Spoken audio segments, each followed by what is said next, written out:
You want to be in the video. Welcome to it. All right, you ready? Yes, sir. All right. Hello everyone, my name is Jimmy. I'm with Fire Alarm Control Systems. We are the installing company for your fire alarm mass notification system. This is fire alarm mass notification training for building 2225. Today's date is August 15th, 2019. This here is the room that contains your fire alarm mass notification head-end equipment. There is some remote equipment through the building. We'll talk about that in a minute. This here is your main fire alarm control panel and ACU. ACU stands for Autonomous Control Unit. That implies that this is the main control for your mass notification. To the right, we have two battery boxes. They're adequately identified as LOC batteries. LOCs are local operator controls throughout the building. This is the battery backup for those. Down here is FACP batteries. Those are batteries for your main panel right here. Next to it, we have a document box, which will, at the completion of this project, hold all of your record documents as well as built for the building. Right here is your BTX transmitter. This is the communicator to central dispatch. Identifies all the signals that are dispatched from this building. It is wireless, has an antenna on the opposite side of the building outside. These are the power supply panels that feed the strobes for this side of the building. The outside of the building has an identical set of panels on that side feeding the strobes over there. So, starting over here, this is the main fire alarm control unit. It is a PK625 key. That is a standard FCI fire alarm key. The coverage for the fire alarm in this building includes white strobes, voice evacuation, so there is no horns. It's all voice activated, not voice activated, sorry. Voice evacuation gives you a voice message. You have pull stations at all the exits. There's only two smoke detectors in this building. One above this set of panels and one on the opposite side of the building on the first floor as well for that set of panels. The smoke detectors are alarm. There are duct detectors throughout the building for the air handlers and the smoke dampers. The smoke dampers close independently for the associated duct detector, and those are a supervisory signal. The difference between the two, if you get an alarm signal, you get a red light on here, beeps, says alarm. You'll get the evacuation tone with the white strobes. If you press alarm acknowledge, it shuts up the keypad and lets the panel know that you're aware of the alarm. It does not stop the evacuation. If you press the silence button one time only, the message will continue and complete its cycle and then stop. If you press it again, it will restart. It is a toggle switch for the silence. Reset, you have to press on this keypad, you have to press it and hold it for approximately 5-10 seconds. You'll see the word resetting. You push it just one time only, you just get a lamp test. That will not reset this system. So if you want to actually reset it, you press and hold it. See the word resetting up here in the top left corner. Let go. Then it initiates a full reset. A reset on this system takes 60 seconds. It will operate before that 60 seconds, but 60 seconds ensures that all operations throughout the building on the network system are ready to go. This keypad is your only fire alarm function for this panel. The rest of this over here applies to mass notification. So, again, the process is to acknowledge the alarm, silences the keypad. Silence will silence the building signals if it's necessary. Strobes will continue to run when it's silenced. Reset will start it over. If the alarm is still active, that's going to come right back on.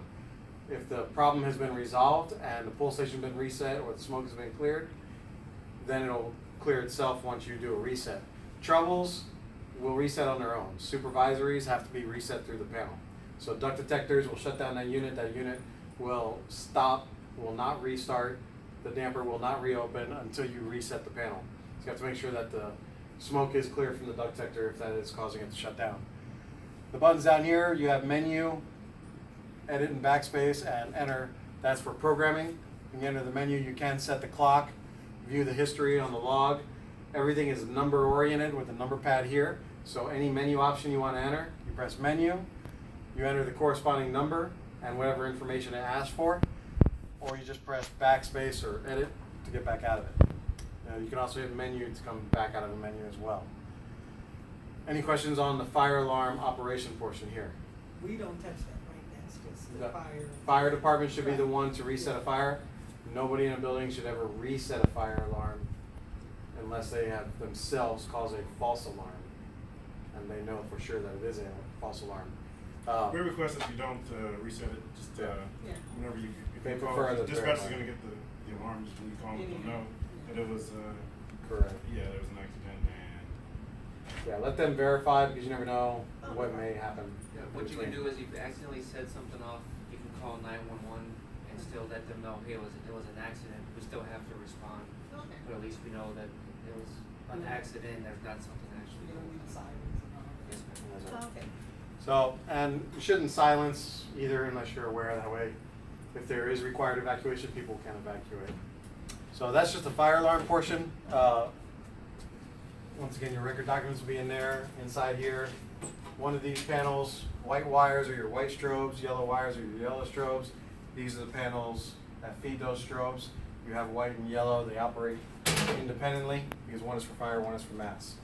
So there are a few more complicated functions on the fire alarm that that integrate with the mass notification. One of those is if there's a fire alarm and then a mass notification event occurs during a fire alarm, that mass notification event is required to take precedence and take over. Your white strobes will stop, your yellow strobes will turn on, speaker message will change to the mass notification message once it completes the sentence that it's already in. It doesn't stop in the middle of a message. It'll always complete a message, then move on to the next priority. So if both of those happen at the same time, a timer takes place in the background and it will run for 10 minutes. After 10 minutes, if nothing has changed with the mass notification, it'll switch back to fire so that people are aware there's still a fire event in the building. That way it's not ignored. The battery backup on this system will run you at least 48 hours in standby, and if an alarm occurs at the end of that time, it'll run for at least an additional 15 minutes after that. That is true for all panels in the system. The signals that go out are signals for alarm, trouble, supervisory, which are your alarm devices throughout the building or conditions on the system. There's also an event for mass notification, as well as an event for Knoxbox. The Knoxbox is independently monitored, does not go through this system, goes directly to the Monaco. So if the Knoxbox is opened up, they get a security event over there dispatched through the Monaco system. Mass notification. These are the messages you have. They are the same in all LOCs throughout the building. Yellow Cs exactly mimic this panel and this microphone. Horizontally instead of vertically is the only difference. They are in this exact order as order of priority, meaning if more than one are turned on, you get the highest priority. The highest priority is starting with suspicious activity, then it goes on to terrorist threat, bomb threat, chemical hazard, weather warning, medical alert, shelter in place, all clear, and test message. These are all mass notification events, and anything that's activated, including this microphone, will send a signal to Central. So it is not intended to be a paging system. If you use it as a paging system, somebody may show up looking for an emergency. So I do not recommend that. It is very effective in getting people's attention, however, because it flashes bright yellow strobes. There is a mic active. This is not a button, this is just an indicator. A light will come up here when you turn on the microphone, such as this. Green light, flashing strobes. Test 1, 2, test 1, 2. Please disregard, this is only a test. Once you release it, it goes back to normal. The microphone has a timer on it as well. As you notice, the strobes are still flashing. That runs for 15 seconds after you release the microphone. The intention of that is to keep people aware in case you make a message, release, start again, and continue to give more instructions. That way people don't just ignore it and move on or put their headphones back on. Down here at the bottom, you have an AHU disable button. That is actually anything connected to the HVAC systems in this building that are controlled by the fire alarm. Any of them, dampers, air handlers, crack units, whatever the case may be. If you push this button, it'll stop all air movement possible by the fire alarm. And the purpose of that is, let's say you have a chemical hazard, you press this button one time, you'll get your chemical hazard message, and you decide that you don't want that toxic chemical to flow through the building. Anybody can push this AHU disable button one time, shuts down all airflow. Once again, the airflow that is controlled by the fire alarm. If there's airflow that is smaller than 2,000 CFM, small units such as that, does not shut them down. So little package units, things like that. Any questions on how the messages work? They're all toggled. You push them once, they turn on. You push it again, it'll turn off. If one is pushed here and one is pushed somewhere else, the highest priority plays, with the exception of this location. This location takes priority over all because it is lock and key. And this is designated as the ACU once again. So if I'm at 2 different LOCs and I push 2 messages, you get the highest priority. If I come over here and I hit the lowest priority, say test message, it'll still override them just because it's this location. Now the purpose of that, and it's important to know, those with keys and access to this room and this panel, if there is a malicious person in the building that is causing either an evacuation or a shelter-in-place event, so that they can do harm to somebody, and somebody's aware of that, with the key, they can come over here and override that and change that message or make a live page so that people can avoid that circumstance. And that is the purpose for this being able to override any event elsewhere. All LLCs throughout the building have a thumb lock on them, so they are public access, and that is a requirement. So that's how mass notification works. That's how the fire alarm works. The keys for the panels are PK625, which also operate your pull station. So if a pull station is pulled, the same key that opens this panel will reset that pull station. To reset a pull station, you open the door and flip the switch back up. It's got a toggle switch. If anything is active on the system for fire alarm or mass notification that you cannot get to remotely to clear, you can either disable it through the keypad or hit a reset to reset a message that's been activated elsewhere at an LOC. The keys for the power supplies are a Honeywell key. It is 17051 for the number. They are all to be in, all spare keys are going to be left in this document box as well. And this document box uses the same key that the main fire alarm panel does. Just real quickly, I'll go over the inside of this box. None of these panels, including LOCs, should just be negligently opened up and left open or opened too wide. There are cables that connect them to the panels on the door. So if you open them too wide, you could disconnect the cable. They have ribbon cables that connect them across, as well as cables for the microphone. On the top board, this is the main control board. This controls all your fire alarm functions, has the data line that receives signals from all the devices out in the field. It is also the one that activates the strobe panels to go off and your signals to the Monaco. Below that, in the back, is a power supply, which feeds the power for all the circuits in this panel, as well as some of the field devices. In front of that is the voice gateway. This is the card that houses all the voice messages, as well as interfaces with the microphone. And below that is the amplifiers to power the speakers. Below that is a charger. This charger is what powers the LOCs in the field, and this is the batteries for that charger. Does this item keep a log of all alarms? I'm sorry? Does it keep a log of all the It alarms? does. It has a 40,000 event log. Okay. And keep in mind that some events cause more than one event. So even though 40,000 is plenty, should never have an issue. But if this thing's in runaway and constant in and out all day long, each event activating and clearing and showing up on different panels, different keypads, each one of those is its own event. So you can fill this up and you can still have at least a week's worth of events if this was an absolute runaway signals. The question is, with the people that maintain these, maintenance, that come and inspect the thing, are they capable of erasing the logs? There is, yes. You have to have a password. It has to be done intentionally, but it is possible, But absolutely. we have a problem on the other building that they, every time they come maintain it, they erase the logs. There are some systems, older or certain brands, and in some cases this brand as well, where if the log is full and you have events happening that are no longer true, it is proper maintenance to clear the log. Right. Just like, you know, having a memory full on your phone or any other device or computer can sometimes cause issues with the system. So it is electronic. Sometimes it's proper maintenance to clear the log. We can only advise against clearing a log when it's not necessary, Right. so that you can see what those events We've are. got an issue where we're having a problem with the tanks leaking. We're trying to go back and see when they started to leak and everything, when the first alarm was, and we went back there, and the guy that did the inspection for us just reached it and everything. So so we have no Yeah, event logs on it. that has to be an issue of training and proper method and operation for the Alright. system. That's nothing we can control. There is, when you hit menu, the option for log is number 6. I press number 6, and it asks for a password level. That password level for level 2 is all 2s. Level 1 is all 1s, level 3 is all 3s. Level 4 is the one that allows you to modify the programming, and we keep that password for the warranty period. We turn it over and unlock it for fire alarm shops after the warranty period so that they can take care of it and maintain it. But in here, you have the option to display it, print it, run a sensitivity report, or clear it. If somebody clears it, it has to be done intentionally and it has to be done through that password. So that password does have the ability to be changed and locked out.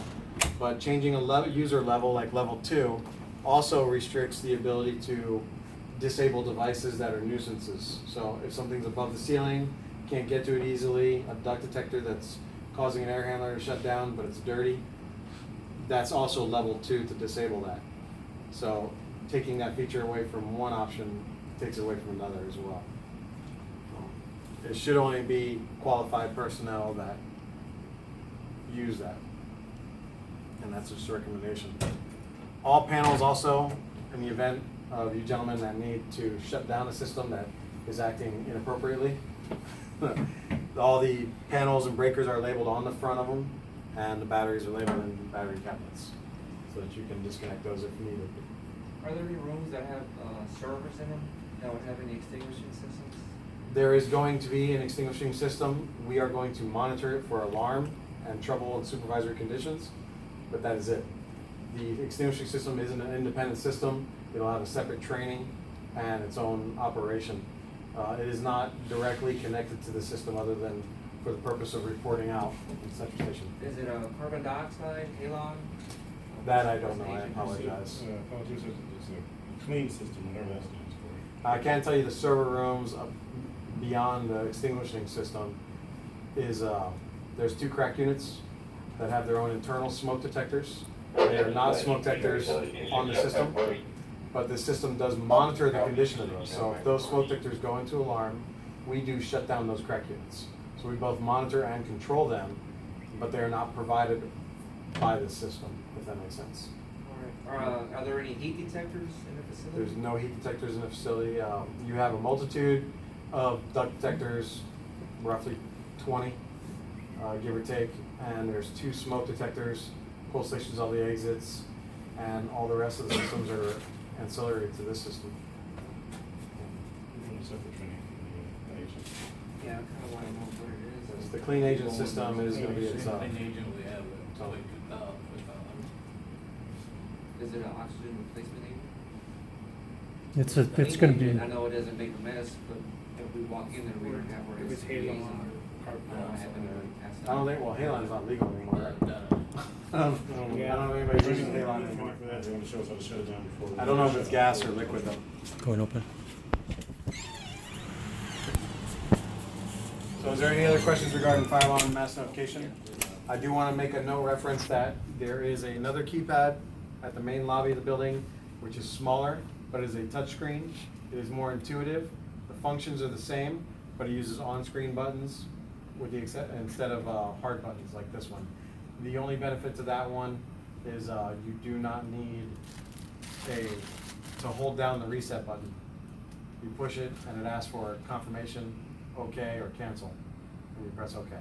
And that was a 625 also to activate it? Yes. 625 is the key to get in, but that's actually in the middle of the LOC, so you can get to the keypad and use that user level 1 or 2 to access the keypad, is what it is. So you don't need the key over there, actually. Any other questions? So anybody messing with these remote systems, doesn't be messing with them, set off a fire alarm. The only way to set off an actual fire alarm is to get smoke in a smoke detector or pull a pull station. These here, yeah, now these are not fire alarm, once again, they're mass notification, but anybody can activate these.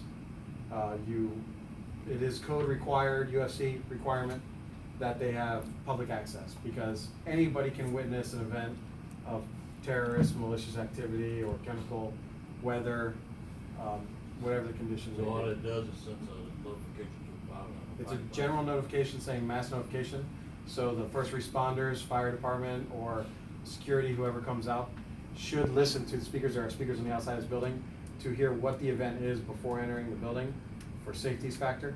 The message that goes out to Central Station just says general mass notification. So that could be as simple as a medical alert, or it could be something as a bomb threat.